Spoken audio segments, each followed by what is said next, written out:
This is Swarfcast. I'm Noah Graff. I am very honored to be with Mike Payne, owner of Hill Manufacturing and Fabrication in Broken Arrow, Oklahoma. Welcome to the show, Mike. Hey, thanks for having me. This is great. It is so cool to have you. Met Mike on LinkedIn. We were talking about dog community involvement program he did, and I realized he was part of the podcasting tribe, podcasting, manufacturing. We're already we're in the same tribe, and I said I need to meet you. Yep, I'm glad you reached out. Well, you even kind of reached out. It's amazing. I'm really getting into LinkedIn. Well, we've got the whole manufacturing community is just so strong, right? I mean, there's so many cool people doing cool things and involved with each other, and I mean, it's just I mean, it's that I think that's what makes this industry so fun. It is very cool. It's a very cool community. All right, let's jump in. First, I just want a little context. Tell everybody a brief overview of Hill Manufacturing. Okay, so Hill has been around since 1976. We've got 39 CNC machines and a fairly large welding fabrication shop. So our business is any given year 50-50 between the two, between machining and fabrication. One will be higher than the other any given year, but roughly it's half and half. Is it a small company, medium company? I mean, in the grand scheme of things, tiny. All right. I mean, how many employees? We'll run, usually somewhere in the 40 neighborhood, something like that. We've got another location. So talk about Hill. So that's what we do. It's been around since 1976. We have customers we started with in 1976 still today. I bought the company in 2018, and we've about doubled in size from a revenue perspective since then. A lot of that, about half of that growth come like some of that's with those legacy customers that have been here the whole time, and then the others, just branching out, new customers, new industries, and so forth. Since I bought Hill, we've also bought 4 more shops. So we have a couple locations, we have a couple shops, and when I say doubled, it's that whole group. It's not just all in one location. Right. So it's inorganic growth. Both, yeah, organic and inorganic. Yeah, sure. So we've been around a long time.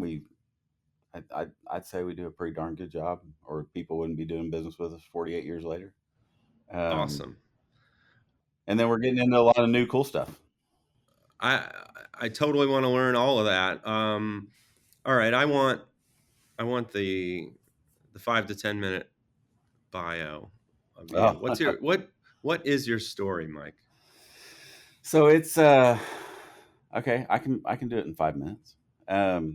Usually I say 5 minutes, and then that hopefully will mean 10 to 15 right. Rather than if you say just go right ahead, you might I was born and and then when I was 5 I did this, whatever. Sure. So give us the nitty gritty. I want to know who you are, and then I want to pick your brain. Yeah. So I'll start with I've got a wonderful wife, awesome kids. I'm in that empty nester stage of life. So that's, how old are you? 51. Lots of cool stuff going on in my personal life, and I couldn't be more blessed. We can talk about, obviously you want to know the professional story, but I do want to, point out, like, I mean, I love my life, and then I'll tell you how I got to where I'm at. So, yeah. grew up in Tulsa, went to college at the University of Tulsa, got a degree actually in computers. Came out of the University of Tulsa and was So what in year are we talking about? 96, 7, somewhere in there. Oh, you graduated in computers in 96, 97. Yeah, pretty early, right? I mean, not early. I mean, obviously computers have been around a long time, but Right. there But was I mean, there was they some weren't the comp same. sci then. Yeah. Um, Immediately started a software company, and we specialized in what we called shop floor data collection. So 90% of our customers were manufacturing companies. There was a big push at the time. So again, late 90s, mid to late 90s. This is about the time that Walmart was pushing like barcodes out to their vendors. And being in this part of the country, there were several vendors to Walmart in the area. So we were doing a lot of stuff on the shop floor to like count, um, so collect data from machines, count parts, count whatever, create barcodes for those items, collect that data. We used the barcodes to collect that data, but also where the barcodes kind of come into that mix. And the reason I mentioned the Walmart push is they were starting to require a lot of data provided to them via barcode, right, to eliminate manual entry errors. Right. So you're a So data guy. You're a numbers guy, I'm a which numbers guy. and I didn't say when I introduced you, you have a new podcast that you have started called By the Numbers. So That's I can correct. tell now, like you, Yeah, yeah. My some I people have some a people think long data, some people are more, on the other side of the spectrum. So this yeah, is giving some good context. So good.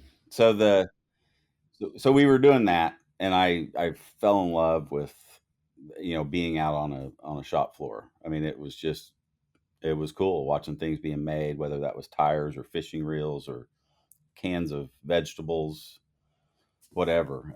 It was just neat seeing stuff made. And um, anyway, so that was again, mid late night, 96, 97 time frame. Exited that company. We grew pretty well. We got into the mobile space through the Palm Pilot um, time frame. so Develop, you're talking about like monitoring a shop mobilely.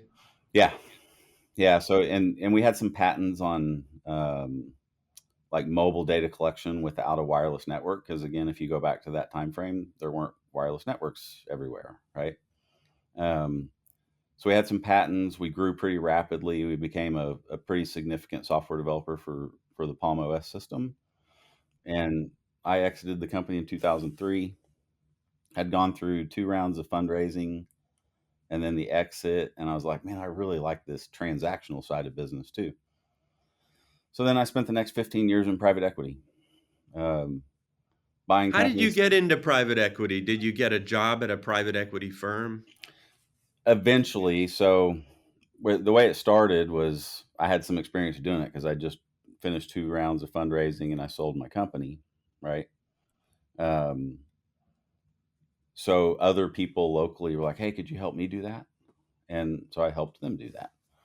Um, the That led to doing more and more of that. I probably the first 6 or 7 years there was a lot of working with high net worth individuals that were looking to invest their money in operating entities, passive investments. So I would find the deals, I would vet the deals, I would put the deals together, find the money, all that type of stuff. And then I would generally then monitor the deal post close in some sort of operational function as well. Interesting. So after the deal closed, you didn't just go, "Hey, I hope everything works out for you." And Very few. Most of them I took at least like almost kind of like a board role, kind interesting. of at a minimum. There were others that I would be in a direct operating role for 6 months to a year, getting the company, if it was a turnaround situation, certainly I was there every day. For a If manufacturing company?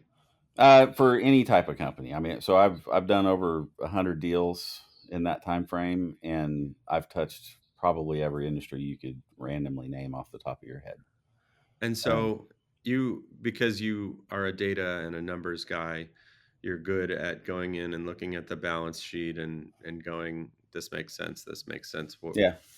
interesting. Because, you didn't have you didn't have an MBA, Nope.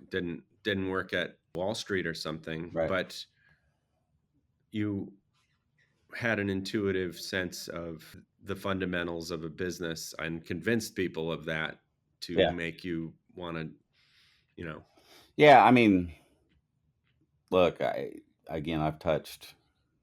I, you could probably couldn't name an industry I haven't been involved in something, and I haven't touched.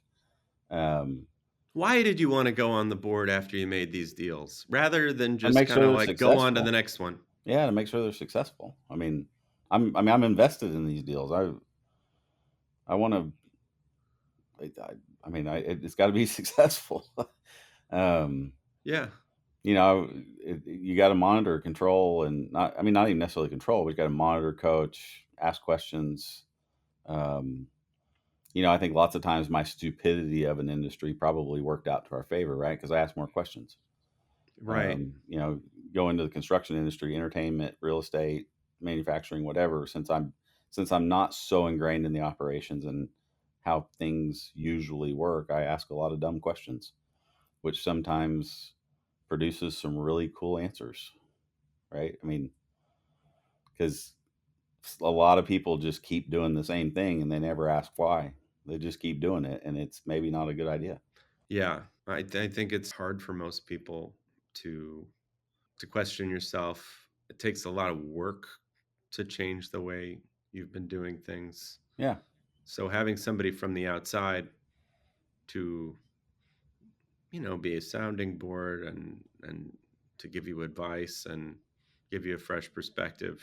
As I'm in the used machine tool business, and so that's led us to doing matchmaking and helping facilitate the deal because we often know the buyers and sellers. And but my feeling is these guys know, they know the business. So yeah, who am I to go in and uh, tell the manufacturer how you should renegotiate with vendors or how you should? But I mean, I think that these are things that are possibilities if you just had the balls to just go and study it and say that. It seems like you probably had quite a confidence because you were already good with balance sheets and yeah. thinking like So that. yeah, as that journey progressed, and there was a couple of small little private equity funds in the middle of that I was a partner in, and then eventually, I don't know, probably 10, 12 years ago now, I guess maybe longer. Um, I was asked to run a startup private equity fund where we had a decent chunk of money to go invest, and um, did that for about 5 years, about quadrupled the portfolio in about 5 years.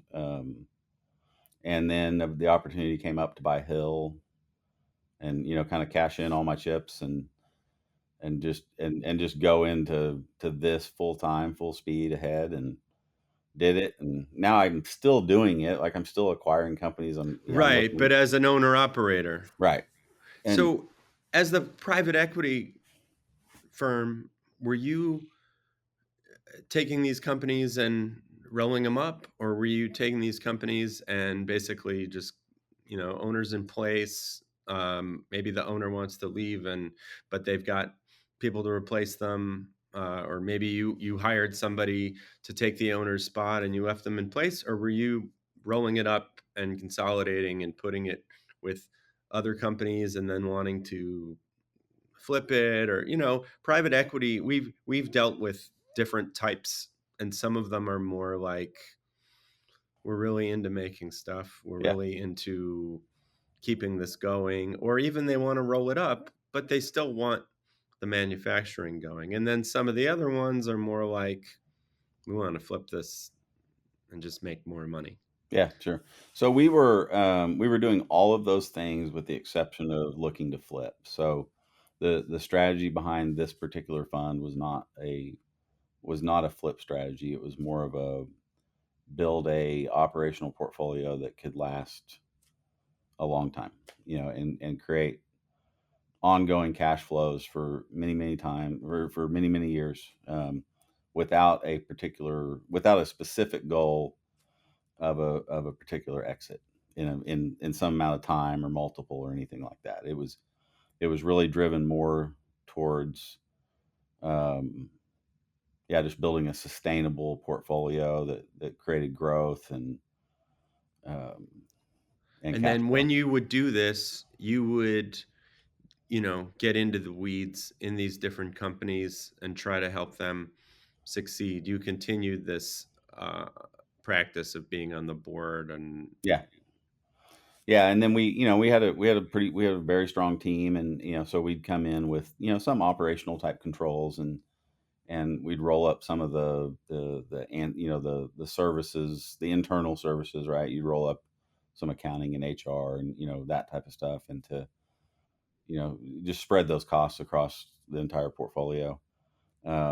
But a lot of the acquisitions we were doing, we were looking for value add type acquisitions. So we own a company that spends a lot of money doing this. Let's buy a company that provides that, right? right.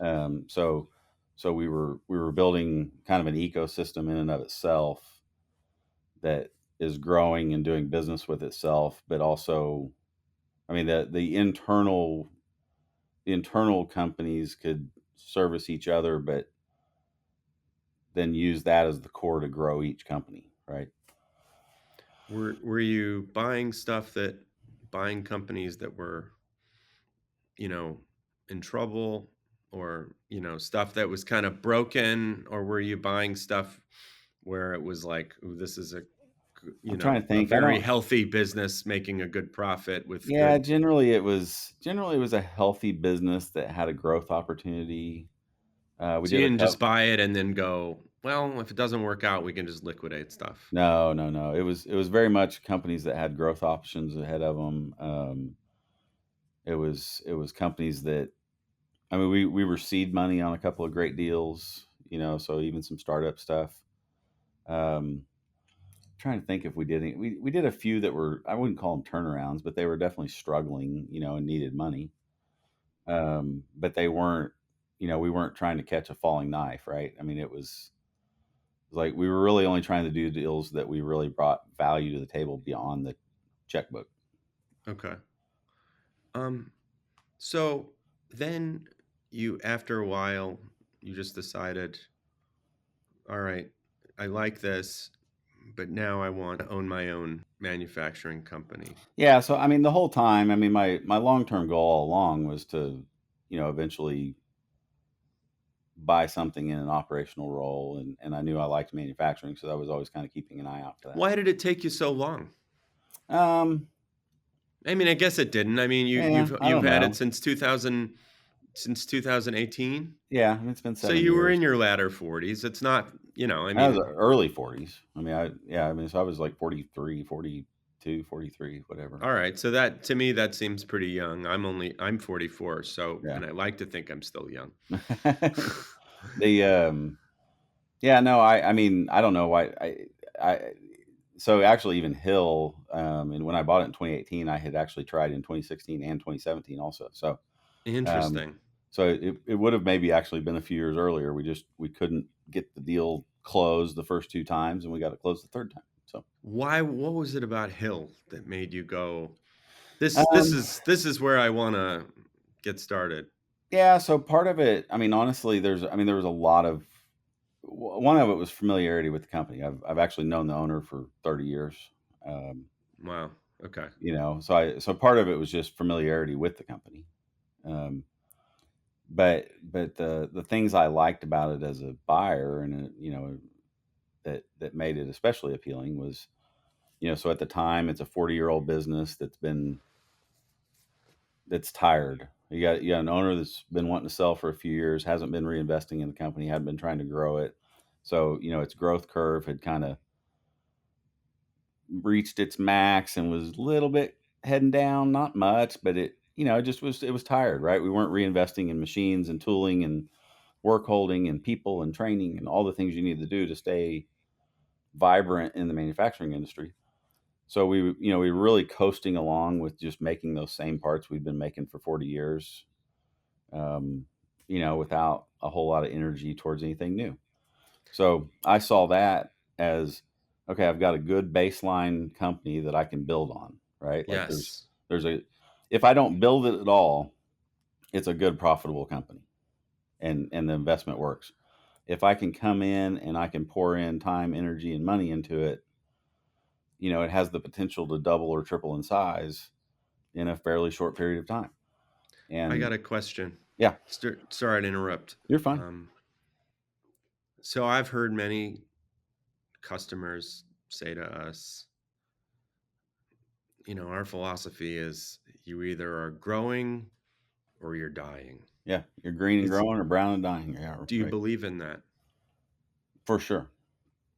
You can't what if you're just kind of like, this is good. I don't need to be like going gangbusters, expanding a lot. I want to just make good decisions. Sure, I'll replace equipment run a nice business, but I'm not looking to take over the world. You can do that. That's a bad model. It's not a bad model. You can do that for a long time, right? Like that I call that you're at that mature stage and you're just kind of coasting along, right? It's like we're doing the same thing all the time, every day. And I'm not gonna. I'll never call that a bad model. I mean, Um, obviously, you have to keep up with the times. You have to renew things, right. but What? you're not just like, I want to grow 20% a year. No, Like, there is nothing wrong with that business model. Um, but and you can maintain that and be sustainable for many, many years as long as you do a couple of things you said. I mean, you do still have to somewhat stay on top of sure, things, right? technology. Um, what we see a lot in this industry, in my experience, excuse me, I got something in my throat. Um, People kind of get there, they coast, and then as soon as they stop staying on top, it's just a slow decline, right? I mean, I looked at a company just in the last month or two at a possible acquisition. Very typical machine shop. I think there's 8 machines, 4 employees, plus the owner and his sister or something. Um, over the last 10 years, they've gone from a couple $1 million a year in revenue to $1.2 million.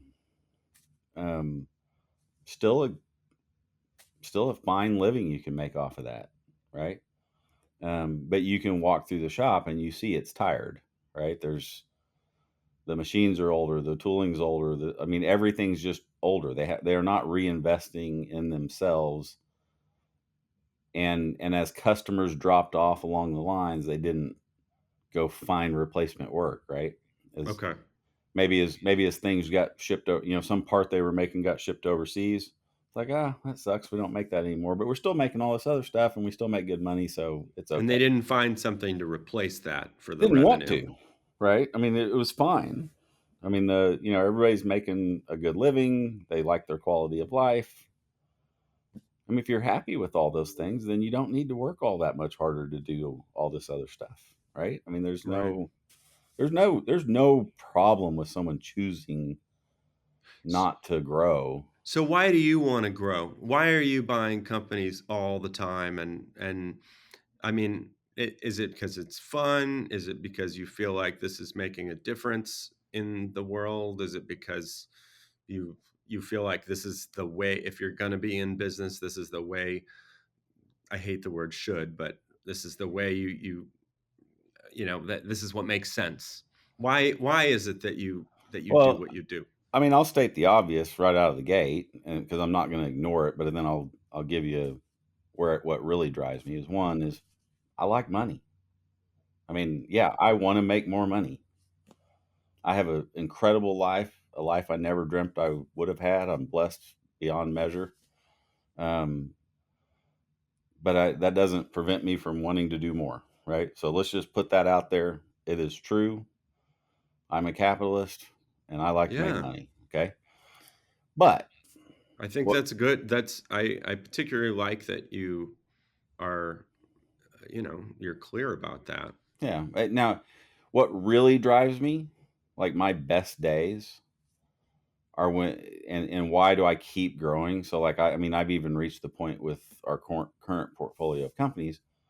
And at my age of 51, I could go on coast right now. Right. And I could coast out to 60, 65 years old.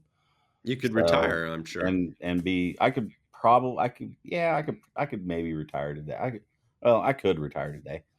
I'd be bored out of my mind. So I don't even want Sure, to I think can about that. tell. But the, um, but I could easily coast, right? I mean, I could easily give it 10 more years, just right where we're at, be, continue a very blessed life. And that's fine.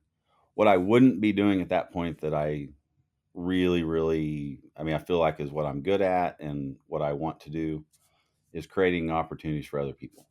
Right. So, Ah, building my team and teaching and coaching them to run this company. And then as I buy new companies, I can move them into positions of leadership and ownership in with themselves. That's honestly what drives me.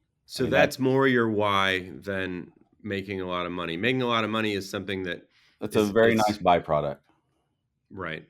Yeah. I mean, again, I'm not going to sit here and act like I don't want to make money. I mean, and I'd be a fool.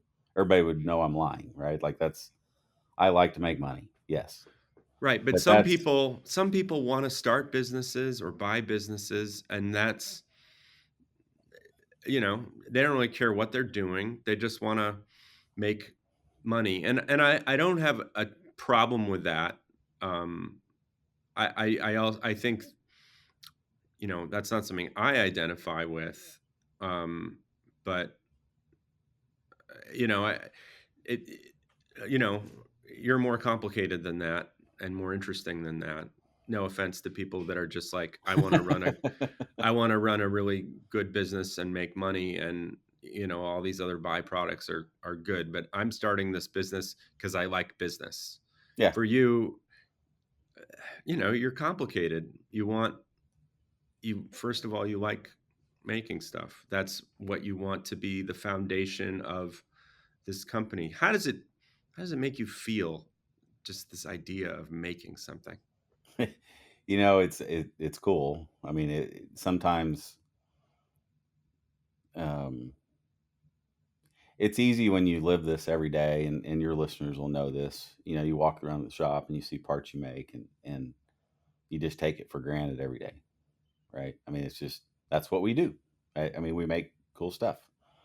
Um, in our case, lots of times we don't even know what that thing is, right? I mean, because Yeah, because it, you're a contractor. yeah. I mean, I don't know what it is. Sometimes we're not allowed to know what it is, right? A lot of your listeners can relate to that too. Would you like to know what it is, though? Would that make you feel good We or like it when we excited? do. We love it when we get to see it installed or something like that, right? Like if I get to go, if I go out to a customer's and they're like, they show me the final assembly and like here's all our parts. I mean, when I send those pictures back to the shop, like everybody's like, "Oh my god, look at this! This is so cool!" Right? I mean, it's fun, but yeah, I mean, it makes me feel good when I stop and I realize the stuff we're making and how cool it is. I mean, today, um, not long before I hopped on here with you, I was kind of doing my afternoon walk through the shop, and we're making one of my guys this morning. I asked him, I was like, "What are you making? I don't even know what this is." And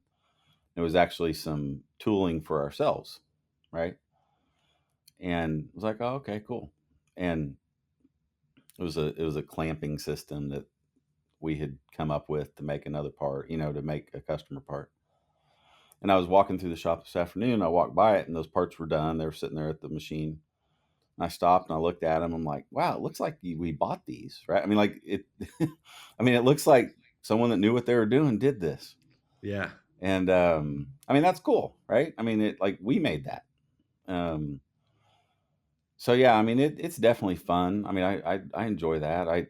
Probably my we just lose we you lo it's so easy to lose sight of how cool what we do is, and so sometimes my favorite shop tours I do are someone that has 0 idea what manufacturing means, right? So, Yes. the best example I can give is probably within a year or 2 of buying Hill, um, my partner's wife came by here to drop something off or pick something up, I don't remember, and she had never been here.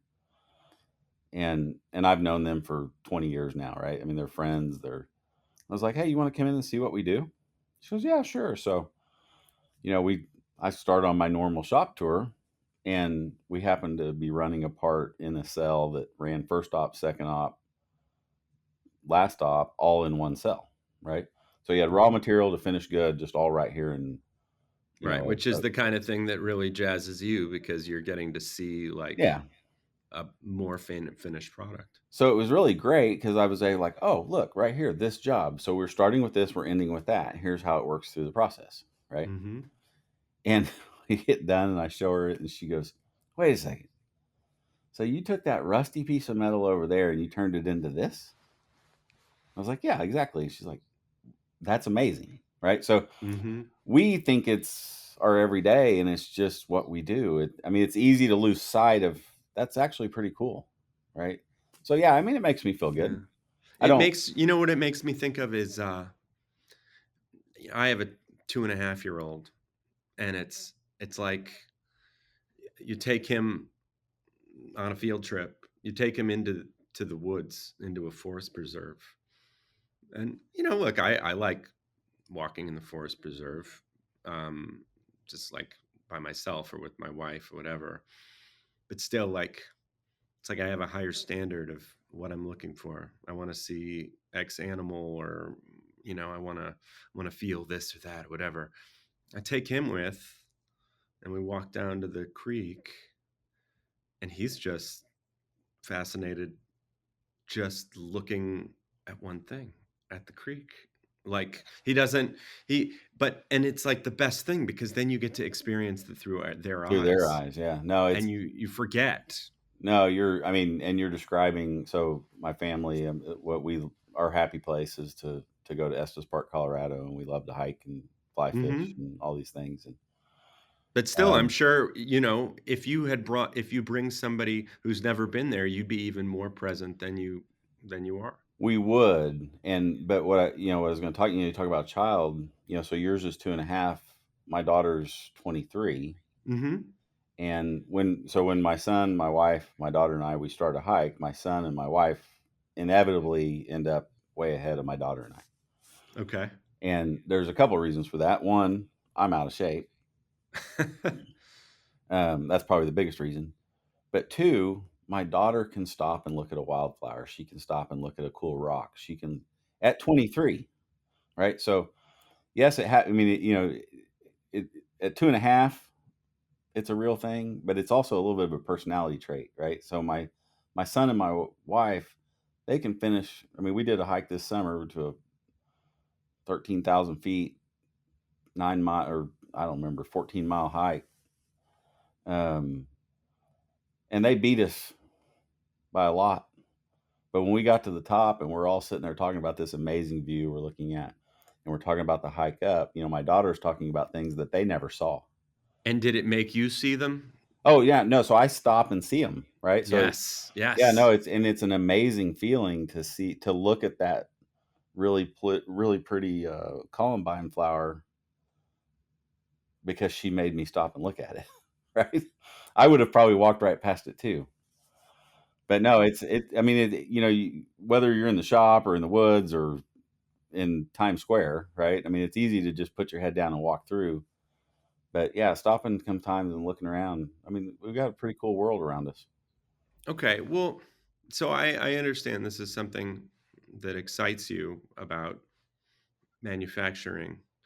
When you were in the M&A space, um, were you able to be also present in that about thinking, "All right, I am, you know, allowing this person to retire and live his best life or her best life," or were you thinking, I'm making this company better for these people? Or were you just thinking like, I mean, judging by what you said about you wanting to go on the board, et cetera, like that, it is a demonstration to me that you're present. Like for me, I'm just going to be honest. Like I lose sight often. I'm buying a piece of iron and selling it to another person, and I'm thinking about the game of it, and I'm thinking about buying it for less money than I sell it for. And I enjoy the negotiation, I enjoy the treasure hunt, I enjoy, but like the real purpose doesn't come from that. The purpose comes from stuff like this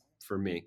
And I think for you though, what's cool is that you're able to see the purpose in, cuz I mean, give me your thoughts. Do you think most M&A people are present, or do you think they're just like money and this is what I do and I find this fun and this is my trade? Uh, most are most are caught up in the deal, right? The exciting part is the deal. I mean that is, and the deals are fun, right? I Yeah. mean they're fun, and especially if you make money in them. Um, no, I mean that is definitely the prevalence of M&A, right? I mean it's the art of the deal, it's the negotiation, it's all those things, and there's a high level of excitement in those things, no different for me than anybody else. I mean, I thoroughly enjoy that part. But my favorite deals are the deals that I know I had an impact, right? So when Yeah. I get to retire somebody and they get to monetize their life's work, and then then they're sending me pictures from their retirement travels of someplace they've always wanted to go but never could. Like that makes me happy, right? So Yes. like, and I'd made a post back, and So now you get to do both. yeah. So I'm gonna reference a LinkedIn post I made back during IMTS, right? So I'm at IMTS, and I'm um, looking at the coolest, latest, greatest everything in the world of manufacturing, right?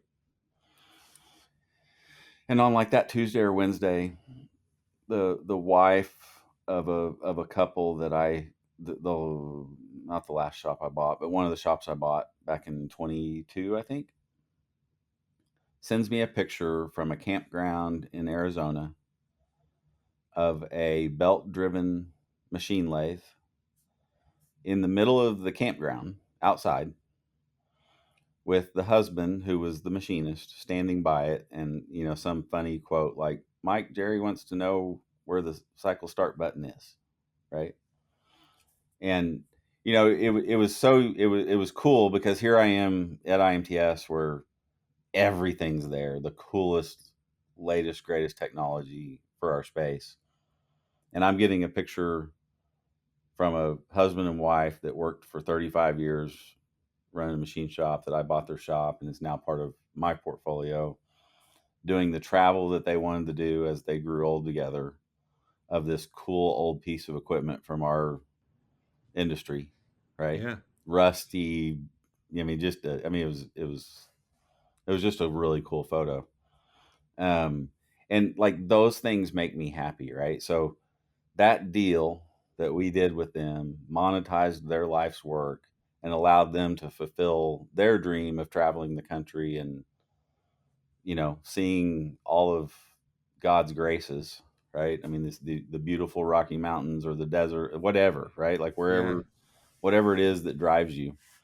Um, no, like that emotionally meant a lot to me, right? Because I bought their company. There's a lot of cases where you don't like the person that bought your company 3 or 4 years later, right? I mean, that's